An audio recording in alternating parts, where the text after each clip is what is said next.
आज आप लोगों का क्या है? दीक्षांत समारोह। क्या है? दीक्षांत समारोह। ये दीक्षांत समारोह क्या होता है, किसी को पता है? फेयरवेल तो अलग होता है, वो आजकल चल गया है ना। एक विदाई होती है और एक दीक्षांत समारोह होता है। आज का जो हमारा कार्यक्रम था वो फेयरवेल तो नहीं था, है ना। क्या था? विदाई एवं दीक्षांत समारोह, है ना। विदाई आपने प्रायः सुना होगा कि जब हमारी बहन होती है ना, या हमारी बुआ जी होती है, उनकी क्या होती है? विदाई होती है ना। विदाई होती है, एक घर से दूसरे घर जाती है तो क्या हो जाती है? विदाई हो जाती है। तो उनको दुख होता है घर से जाने का या खुश होती है? क्या होती है? तो फिर रोते क्यों है अगर खुश होते हैं तो? बोलो नहीं, सुनो बता। तो क्या होती है? वो खुश होती है कि दुखी होती है? दुखी होती है तो फिर जा क्यों रही है? रुक जाए, है ना। और अगर खुश होती है तो फिर रोती क्यों है? ये विदाई है ही ऐसी। कैसी है कि सुख भी है इसमें और दुख भी है ना। ऐसे ही हम लोग जब गुरुकुल में पढ़ते हैं, है ना, तो जब हम अपने घर जाते हैं तो इसको विदाई समारोह कहा जाता है। क्यों? क्योंकि हम गुरुकुल में रह के अपना एक परिवार बना लेते हैं, है ना। हमारे जो सहपाठी भाई हैं, हमारे जूनियर हैं, हमारे जो सीनियर हैं, हम क्या बना लेते हैं कि ये सब परिवार बना लेते हैं। कोई हमारा छोटा भाई होता है, कोई हमारा बड़ा भाई होता है ना। जो हमें देखने वाले होते हैं, जो हमारे मॉडर्न होते हैं, वो हमारे माता पिता तुल्य होते हैं, है ना। तो ऐसे ही चलता है ना। तो एक तरह का हमारा घर बन जाता है। और जब घर छोड़ के जाते हैं तो उसको क्या कहते हैं? विदाई समारोह। एक और बात, ये दीक्षांत समारोह भी है। क्या है? दीक्षांत समारोह। दीक्षांत समारोह क्या होता है? दीक्षा प्लस अंत। दीक्षा का जहां अंत होता है वो दीक्षांत समारोह होता है। अब आपने कौन सी दीक्षा ली थी जिसका अंत हो रहा है यहाँ पे? कौन सी दीक्षा ली जिसका अंत हो रहा है भाई? शिक्षा की दीक्षा ली, उसका अंत हो रहा है गुरुकुल की। इसीलिए क्या कहते हैं? दीक्षांत समारोह। पहले क्या होता था महाराष्ट्र में, आपने सुना होगा, वहां पे किसी को दंड देते ना, या किसी को समझाते हैं, किसी को डांटते हैं, तो क्या कहा जाता है कि ऐसी शिक्षा दूंगा तुम्हें कि तुम्हें जिंदगी भर याद रहेगा। क्या कहते हैं? मैं तुम्हें ऐसी शिक्षा दूंगा कि तुम जिंदगी भर याद रखोगे। तो शिक्षा का अर्थ क्या हुआ? दंड देना वहां पे, है ना।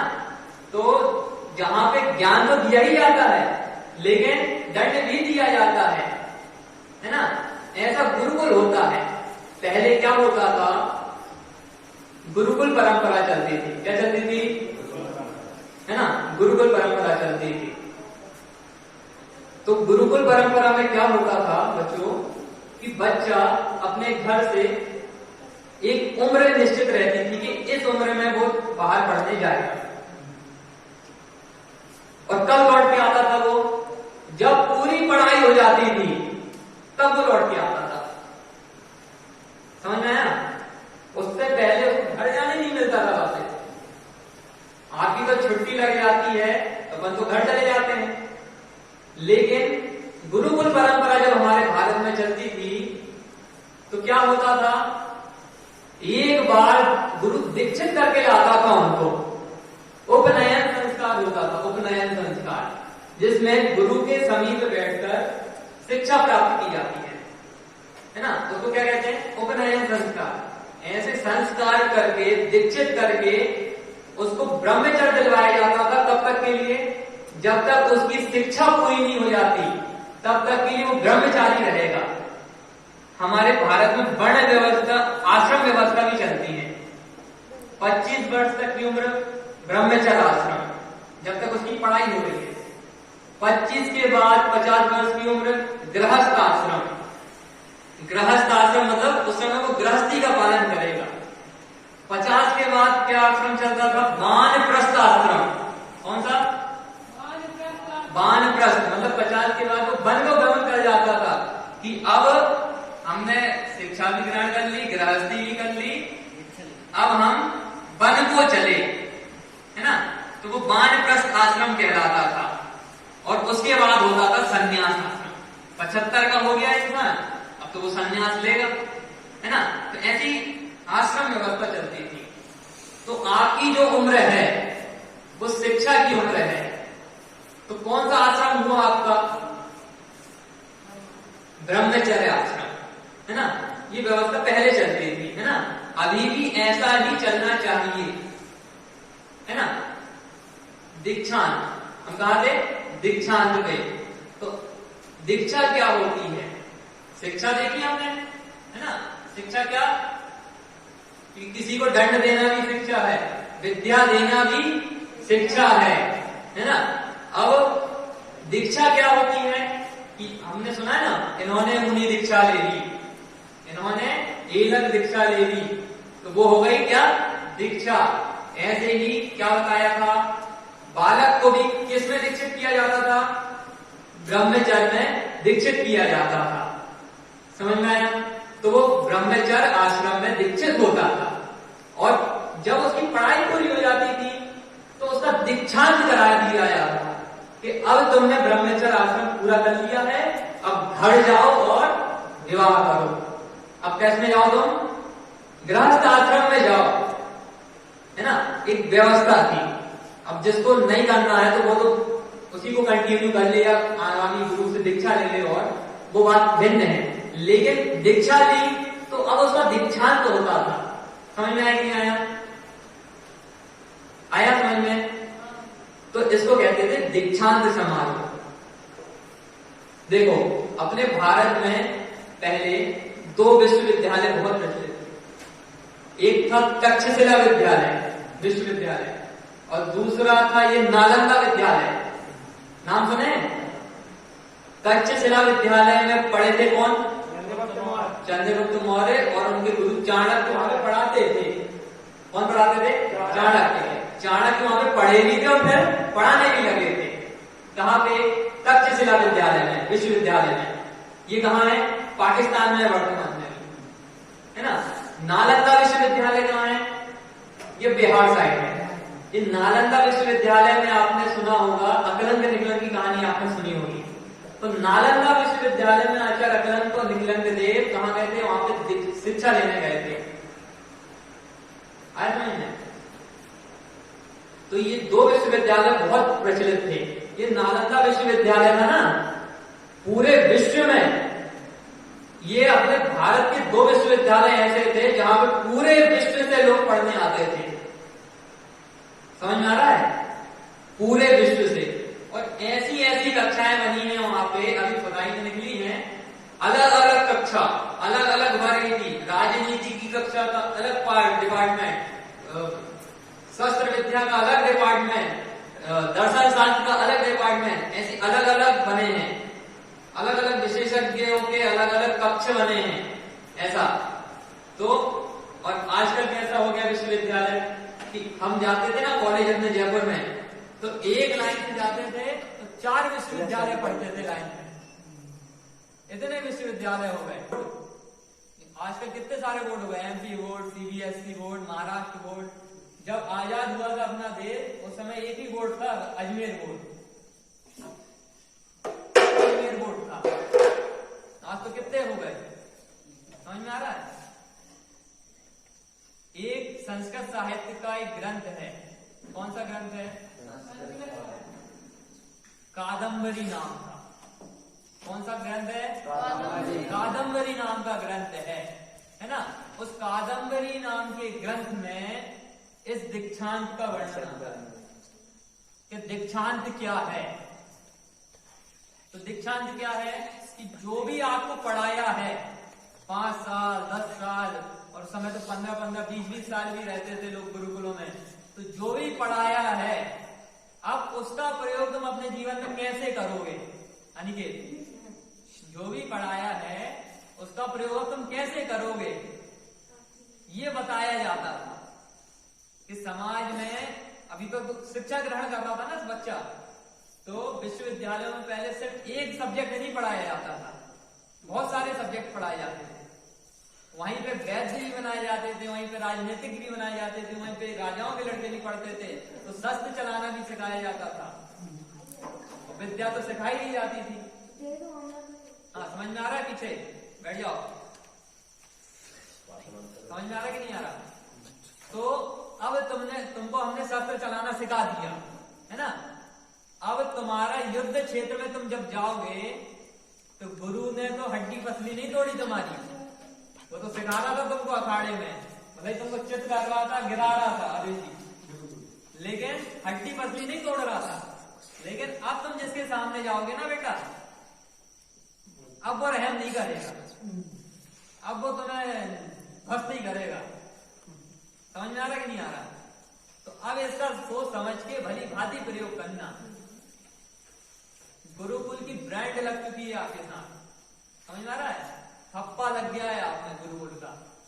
तो आप कहीं पे भी जाओगे ना तो आपको इसी नजर से देखेंगे, ये तो लड़का वहां पे पढ़ा है, ये तो गुरुकुल के छात्र हैं।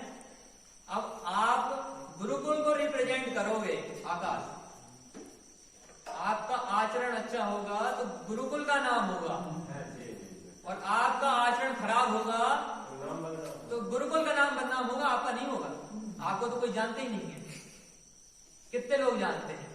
घर परिवार के, रिश्तेदार, नातेदार, पूरी समाज नहीं जानती आपका भी पूरी समाज।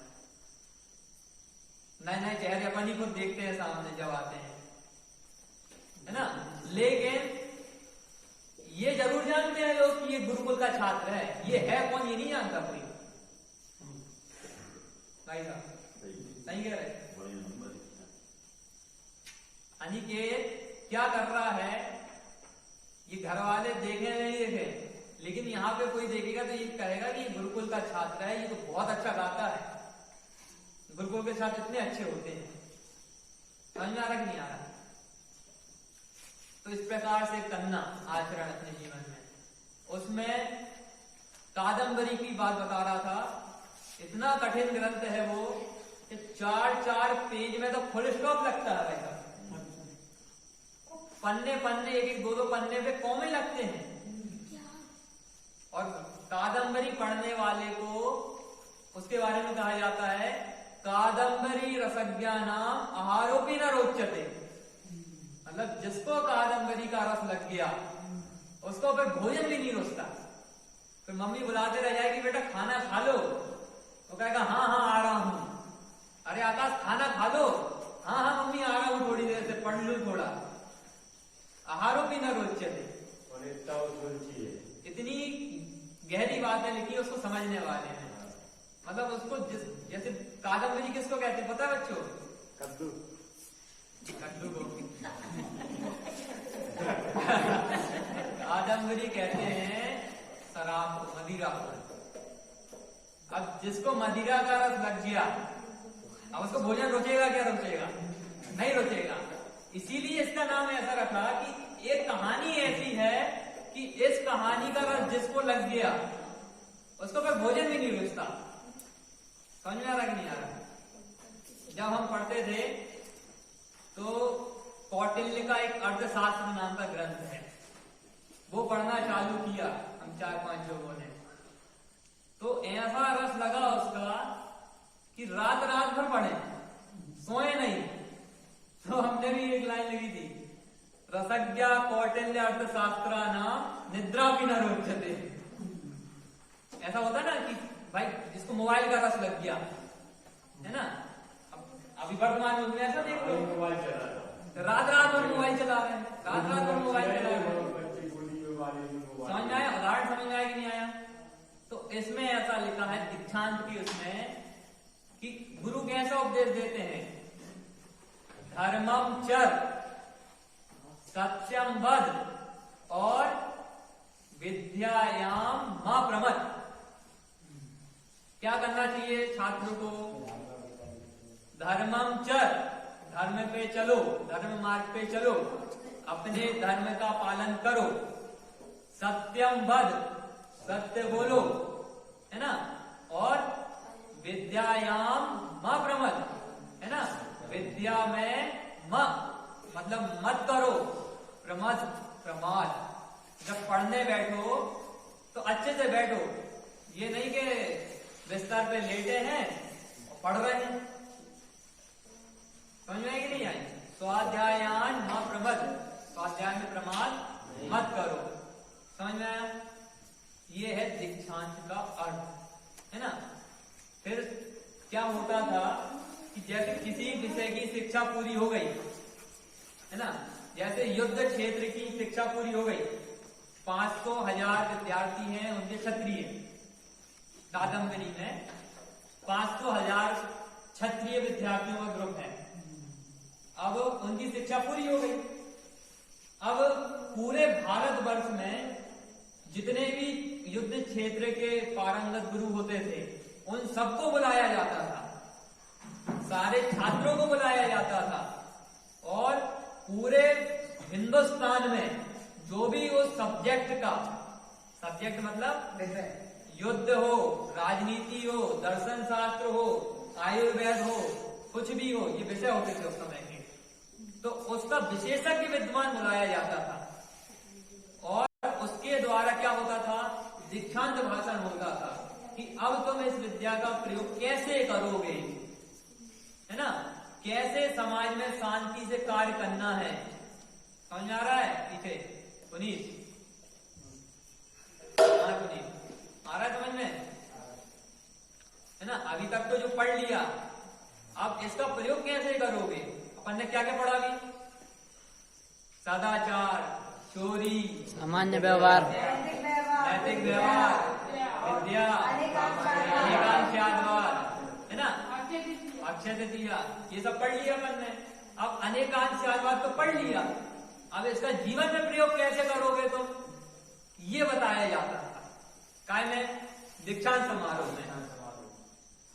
द्रव्य छेद काल भाव की मर्यादा के साथ कैसे कार्य करना, ये बताया जाता था। किसमें? दीक्षांत। उसके बाद इस प्रकार से दीक्षांत होता है ना। तो आज आप लोगों का भी क्या है? दीक्षांत है। गुरुकुल में कितने साल पढ़ लिया आपने? किसी ने 5 साल, किसी ने 4 साल, किसी ने 7 साल, है, पढ़ लिया, यहाँ रह के पढ़ लिया। अच्छा, उस समय में और आज के समय में एक बात तो कॉमन हो गई ना, क्या? कि हम यहीं पे रह रहे हैं, यहीं पे खा रहे हैं, यहीं पे सो रहे हैं। तो गुरुकुल की परंपरा तो वैसी बन गई कि नहीं बन गई? गुरु भी मिल गए आपको, है ना, वैसा वातावरण भी मिल गया। अब आपका दीक्षांत है ना। तो अब आप अपने क्षेत्र में जाकर, आपका क्षेत्र कौन सा होगा? अब आपका जो भी जीवन चालू होगा ना, ये आपका युद्ध क्षेत्र होगा। अनेकांशवाद पढ़ा करने पीछे पढ़ा नमन। अब किसने किस अपेक्षा से क्या बात कही, ये समझ लो तुम, तो तुम्हारे लड़ाई झगड़ों से तुम बच जाओगे। तो अनेकांशवाद पढ़ने का मतलब है ना। अगर नहीं पढ़ा तो फिर लड़ाई झगड़े में बच जाओगे, क्योंकि तुम नहीं समझ पाओगे कि इसने ये बात कही तो किस अपेक्षा से कही। समझ रहे हो? गुरु जी ने कह दिया कि अनिकेत, तुम्हें आज पढ़ाई करनी है, नहीं तो मैं तुम्हें दंड दूंगा, अच्छी शिक्षा दूंगा तुम्हें। अब अनिकेत इसको या तो अच्छे रूप में ले ले कि भैया जी तो चिंता कर रहे हैं, भैया हमारी इतनी बात कर रहे हैं, या फिर इस अर्थ में ले ले कि भैया जी तो हमें मानने की बात करते हैं। समझ में आ रहा है कि नहीं आ रहा? तो ये कौन समझाएगा हमें? अनेकांशवाद। ऐसे ही जैन दर्शन के बहुत सारे सिद्धांत हैं, है ना। तो इनका अपन को जीवन में उतारना है, तो हमारा दीक्षांत, तो हमारा यहाँ पढ़ना सार्थक है, अन्यथा नहीं है ना। तो इन बातों का ध्यान देना, है ना। और इसी बात के साथ अभी का दीक्षांत भाषण समाप्त करते हैं और अध्यक्ष महोदय की और समस्त मंच की आज्ञा से इस समारोह की समाप्ति करते हैं। भाई साहब, बोलो महावीर भगवान की जय।